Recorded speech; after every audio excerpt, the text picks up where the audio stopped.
Hi everyone, good morning. Hope you all are good, enjoying your days. In this video lecture, I am going to discuss a whole new topic, that is, as mentioned, your oxidation state. This is for both first year and second year students, because for second year students, oxidation number will be asked in your inorganic sections, like your all the families that are given: nitrogen families, oxygen families, halogen families. And for first year student, it is in your redox section, redox chapter.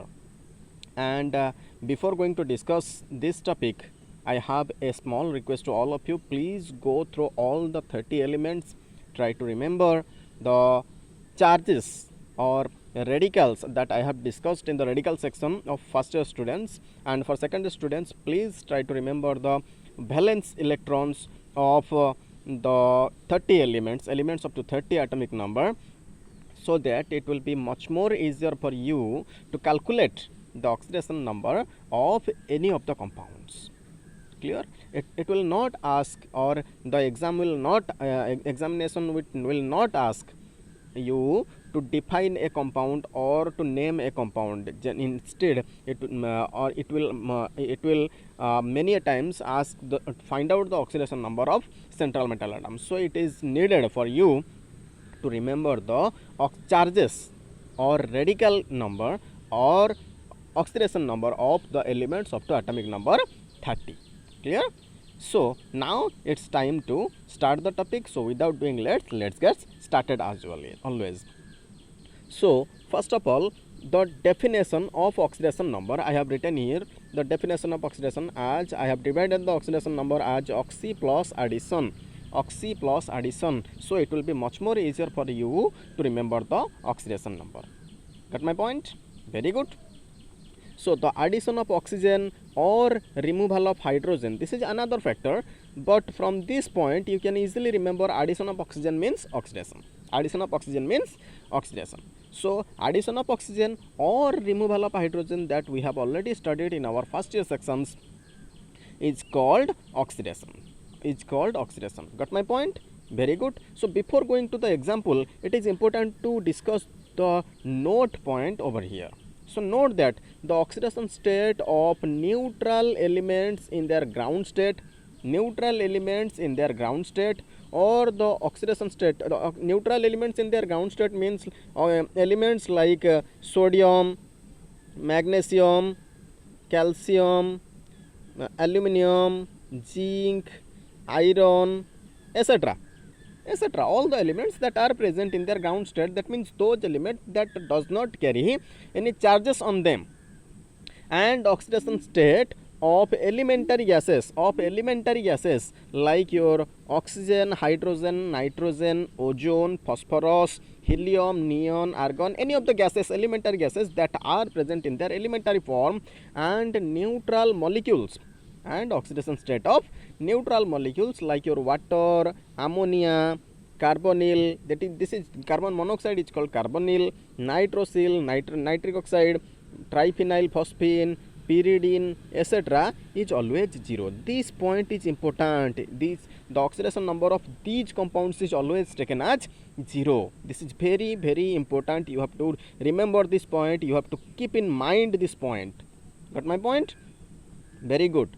So this video lecture, that means this topic oxidation number, I will discuss in two parts. In this part I will discuss the simply the definitions to name a compound, but in the next video lecture I will discuss how to find out the oxidation number of any of the central metal atom, and what are the exceptional types of compounds that are present, that are coming in our entrance examination. And I will cover all those things in the next video lecture. So don't worry about that. This may take 1 to 2 video lectures, but it will be useful to you.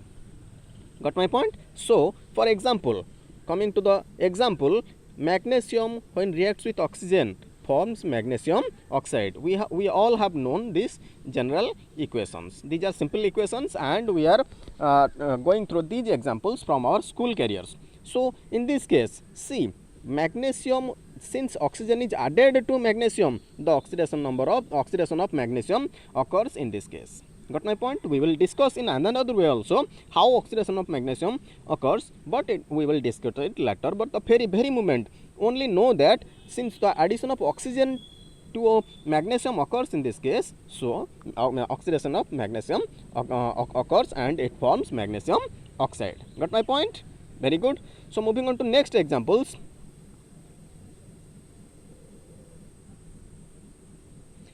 Another example is your calcium when reacts with water. Calcium when reacts with water forms calcium hydroxide and hydrogen. In this case, what happens? Since calcium is added to water and hydrogen is removed, I have also told you the removal of hydrogen is also called oxidation. Since hydrogen is removed, oxidation of calcium occurs. Or in this case, in terms of charges, we will also discuss. In this case, calcium is in elemental form, so its charge is 0. So its charge is 0. So sorry, it is not possible to write over here. So the charge of calcium is 0, and since water is a neutral molecule, its charge is also 0. And in case of calcium hydroxide, see, the charge of calcium is +1. Sorry, +1, and that of hydroxide is -1. Since the charge of calcium increases, for 2 hydroxide, its charge is +2. Since charge of calcium increases from 0 to +2, its oxidation occurs. And since oxidation number of hydrogen in this case decreases from +1 to 0 for neutral molecule hydrogen, its reduction occurs or decrease in oxidation number occurs. So don't worry, I will discuss it again in the next session in detail. So the next example is your sodium when added to oxygen forms sodium oxide. Sodium when added to oxygen, I have not balanced all these equations. Please go through the balancing of equation, or if you can't do the balancing of equation, I will also discuss how to balance a chemical reaction in the coming sections. So sodium when reacts with oxygen forms sodium oxide. Since in this case addition of oxygen to sodium occurs, since in this case addition of oxygen to sodium occurs, so oxidation of sodium occurs in this case. Oxidation of sodium occurs in this case. So that leads to the formation of sodium oxide compound. Now in another compound, when sodium reacts with hydrogen chloride or hydrochloric acid, it forms sodium chloride and hydrogen gas is evolved. Hydrogen gas is evolved. Know that every element or any kind of metal when reacts with acid, it will always remove hydrogen gas from it.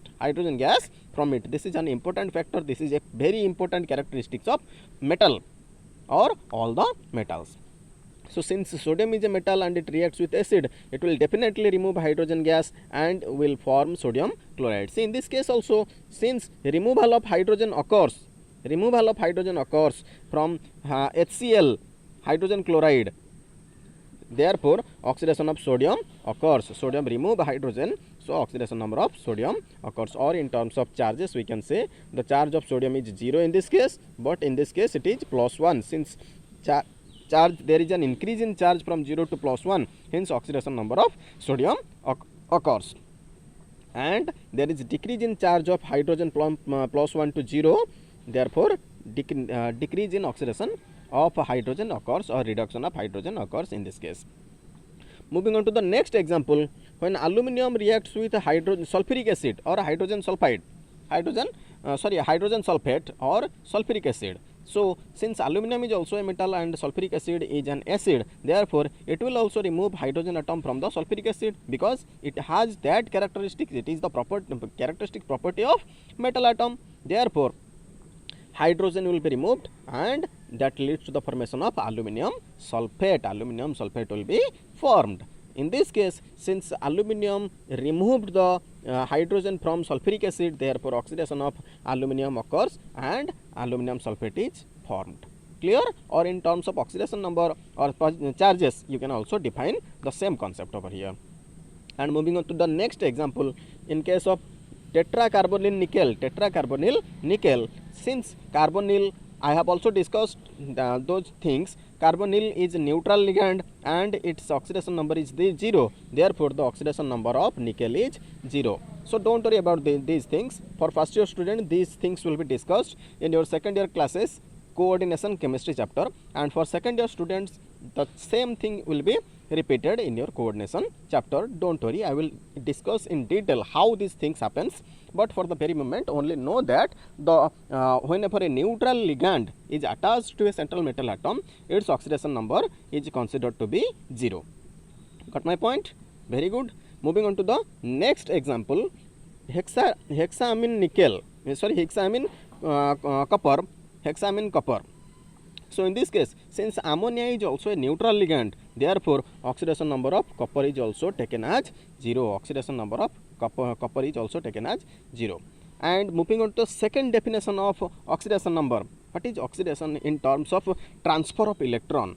I have also discussed the second definition over here. I have discussed in detail all these things. I have tried to cover everything, but it will take more time to discuss the remaining things. So I have tried to make another video lecture for you people.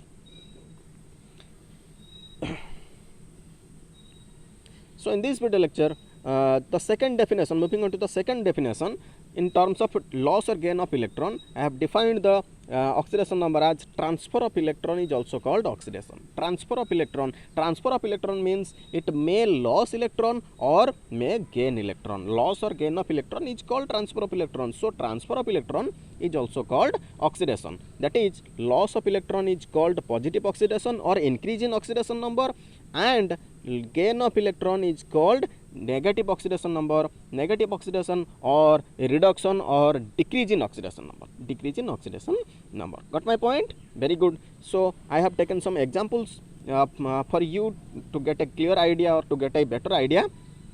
For example, sodium has atomic number what? 11. Since it has atomic number 11, it has electronic configuration 281. That means it has only one electron in its valence shell. So in order to get stabilized, it requires 7 more electrons to obey octet rule. That's why it is not possible for sodium atom to accept 7 more electrons. Instead, it will prefer to lose that electron. So it loses the valence electron and forms sodium plus, Na plus. Since there is an increase in charge from 0 to plus 1.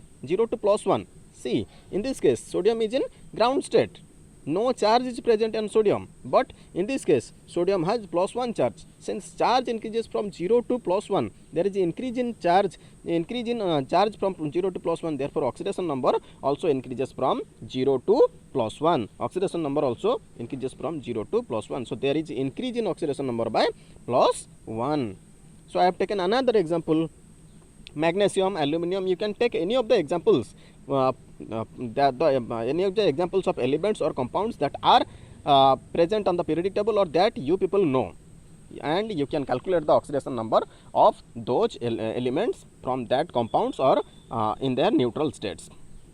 So magnesium has atomic number how much? 12. So it has electronic configuration 282. Since it has only 2 electrons in its valence shell, it will not able to accept 6 electrons to obey or to acquire octet and get stabilized. Instead, it will prefer to lose this 2 valence electron to acquire its nearest noble gas configuration neon and will get stabilized. Therefore, magnesium loses these 2 electrons and forms Mg2 plus. See, in this case, in case of magnesium, there is no charge on magnesium. Hence, charge on magnesium is 0. But in case of magnesium 2 plus, there is plus 2 charge present on magnesium. Since there is increase in charge from 0 to plus 2, hence oxidation number of magnesium occurs, or we can say oxidation number of magnesium occurs. So there is increase in oxidation number of magnesium. Got my point? Very good. Another example is your nitrogen. Nitrogen has atomic number 7. It has electronic configuration 2,5.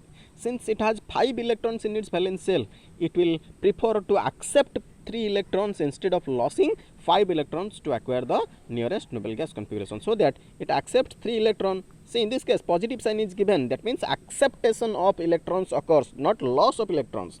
That's why negative charge is formed. Since electron is negatively charged particle, therefore by accepting 3 electrons, nitrogen forms a nitride ion, N3 minus ion. Therefore, in this case, nitrogen has oxidation number or charge 0, but after accepting 3 electrons it forms N3 minus. That means the charge goes from 0 to -3. That means it decreases, charge decreases from 0 to -3. Since there is decrease in charge, we can say the oxidation number decreases by 3. Oxidation number decreases by 3. And I have taken another example of sulfur. Sulfur has atomic number 16. It has electronic configuration 286. Therefore, it will prefer to gain 2 electrons to accept octet, and it has also done the same thing. It gained the 2 electrons and formed sulfide ion. Again, by gaining the 2 electrons, the oxidation number of sulfur decreases from 0 to -2. 0 to -2. Therefore, since oxidation number decreases from 0 to -2, we can say reduction of sulfur occurs, or there is decrease in oxidation number of sulfur from 0 to -2 occurs over here. Got my point? Very good. So moving on to the next topic.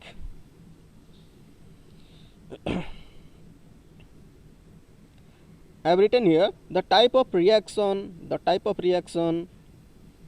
in which oxidation and reduction go side by side. Go side by side means occurs simultaneously or occurs at once. These things are same things, only the words are changing, but the concept is same. If oxidation and reduction occurs at the same time in a given chemical reaction, that type of reaction is called redox reaction. So example, I have taken, for example, the previous example I have taken, magnesium when reacts with oxygen, it will form magnesium oxide. See, in terms of charges or transfer of electrons, we can define it as how loss of or gain of electron occurs, or how this equation can be a redox reaction. So in this case, the charge on magnesium is 0, since magnesium is in its ground state, and the charge in oxidation is also 0 because it is an elementary gas. After combining these two forms magnesium oxides, in which magnesium has +2 charge and magnesium has oxygen has -2 charge, because oxygen is more electronegative and it has 6 atomic number 8, that means 6 electrons. So it will try to gain 2 electrons, and magnesium has 12 atomic number, it will try to lose 2 electrons.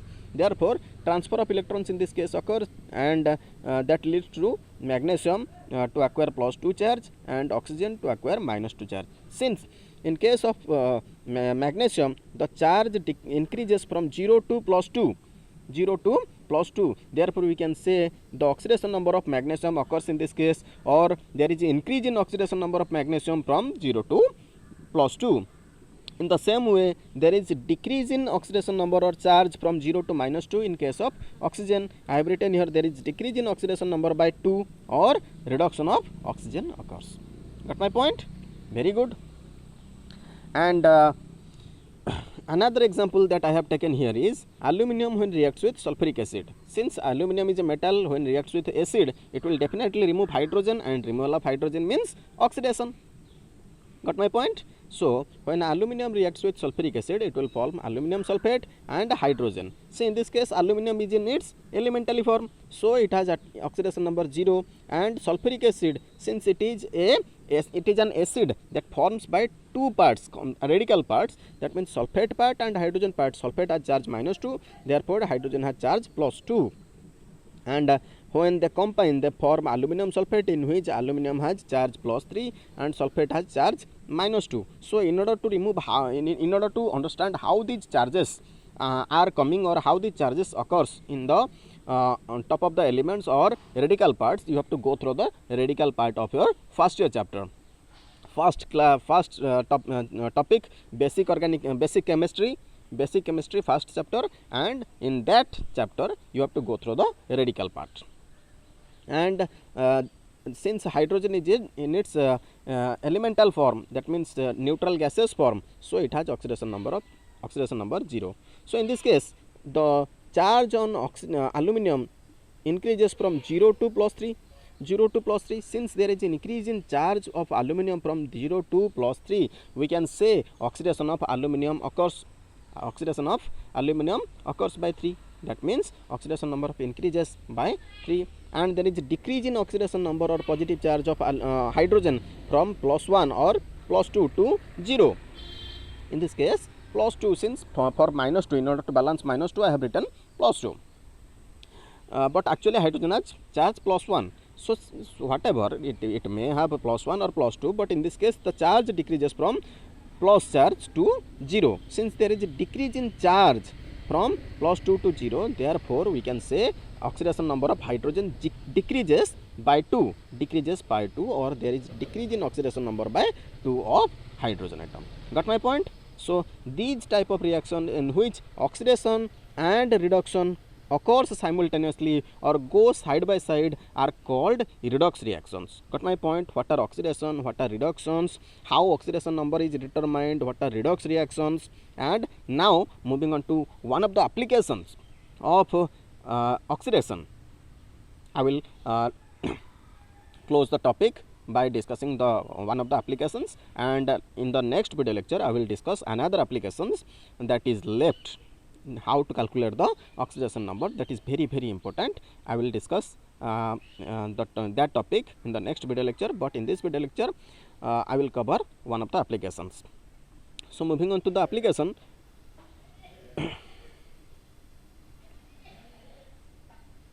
application of oxidation number. It helps in naming a compound. How it helps in naming a compound?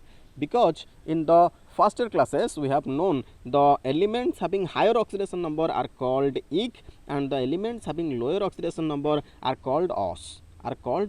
That means we have studied ferrous sulfate, ferric sulfate, ferrous carbonate, ferric carbonate, ferrous chloride, ferric chloride, like that. So it helps in oxidation number, helps in naming the naming a compound. That means whether from the name of compound we can determine whether it is present in its higher oxidation state or in its lower oxidation state. Got my point? So the compound having oxidation state having higher oxidation state is called eke, and the compound having lower oxidation state is called os. Got my point? You have to remember that, you have to keep in mind these things. But according to the latest IUPAC recommendation, IUPAC means International Union of Pure and Applied Chemistry. So according to the latest IUPAC recommendation, the oxidation number of central atom are written in Greek numerals. That means I, 2I, 3I, IV, IX, X, XII, etc. in parenthesis. For example, I have written the two things by considering the examples. For example, Fe2SO4 whole 3, this compound is called ferric sulfate. So this is the common name, of the compound, ferric sulfate. Since eke is here, so from the name we can know that iron is in its higher oxidation state. That means the oxidation number of iron is plus 3 over here, because iron possesses 2 oxidation state, plus 2 and plus 3. So since eke is here, we can say iron is in its plus 3 oxidation state. So you have to remember the variable oxidation states also. So we can also write the same compound as iron 3. This is the latest IUPAC recommendation rule. Iron 3 sulfate, and FeSO4, ferrous, os is over here. So from that name we can know that iron is in its lower oxidation state. That means the oxidation state of iron is plus 2, ferrous sulfate, or we can write it as iron 2 sulfate. So the second example is CuO. Copper possesses 2 oxidation state. Know that copper has 2 oxidation state, plus 1 and plus 2. Since in this case copper oxygen has minus 2 oxidation state, so in order to balance minus 2, copper has plus 2 oxidation state, oxidation state, so that the molecular formula of the compound will be CuO. Since copper in this case has plus 2 oxidation state, therefore it is written cupric. Eke is over here. So cupric oxide, or you can write in terms of latest IUPAC recommendation as copper 2 oxide, or in terms of the second compound Cu2O. That means if we find out or we determine the oxidation state, we will find that the oxidation state of copper is +1 over here. That's why it is called cuprous oxide, or it is written copper 1 oxide. Another example that I have taken over here is a H2SO4 is called sulfuric acid because in this case see, sulfur is in its highest oxidation state, that is +6 oxidation state. It cannot go over the +6 oxidation state. So sulfuric acid, since ink is over here, so sulfur is in its higher oxidation state. H2SO3 sulfurous acid. So since os is here, so sulfur is in its lower oxidation state, one of the lower oxidation state, because sulfur possesses or sulfur shows variable oxidation state 2, 4, 6, 8, 2, 4, 6, 5, etc. So in this case, see, sulfur is in its +4 oxidation state. So how +4, +6 are coming? So I will discuss in the next session or later video. So moving on to the next video lecture. In order to understand this video lecture, you have to go through the coordination compound. So don't worry about those things. So simply remember or practice these questions or these formulas that I am discussing over here. So you will definitely learn in your later sections. So K4FeCN6. The name of this compound is potassium ferrocyanide, and in terms of Greek numerals or latest IUPAC recommendation, we can write it as potassium hexacyanido. Hexacyanido is written for negative radicals. How these are written or why these are written, we will discuss in the which chapter? Coordination chapter. So potassium hexacyanido ferrate.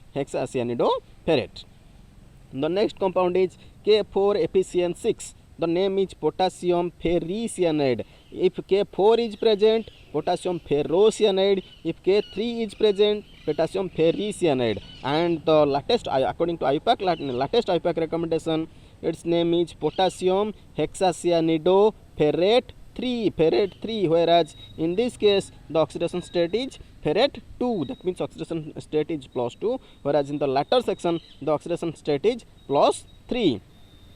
So now I have some questions for you. You should practice this question. You should find out how or what are the oxidation state, what are the name of these compounds. So first question is your HNO3,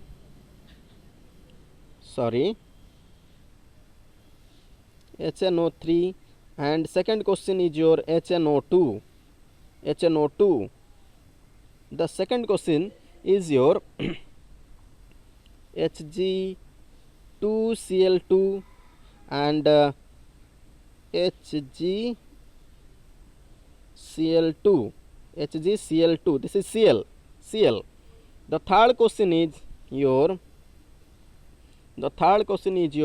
H3PO4.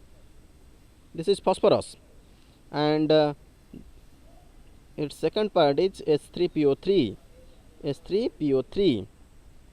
The fourth question is your SnCl4 and SnCl2, and the fifth question is your just a minute. Fifth question is your Fe2O3 and FeO. So do practice these things, the name of these compounds, and find out the oxidation state of these central metal atoms in these compounds. So please go through these examples and go have a proper note of oxidation state and do practice this note. Hope this video lecture will definitely help you. Thank you. God bless you all. Thank you.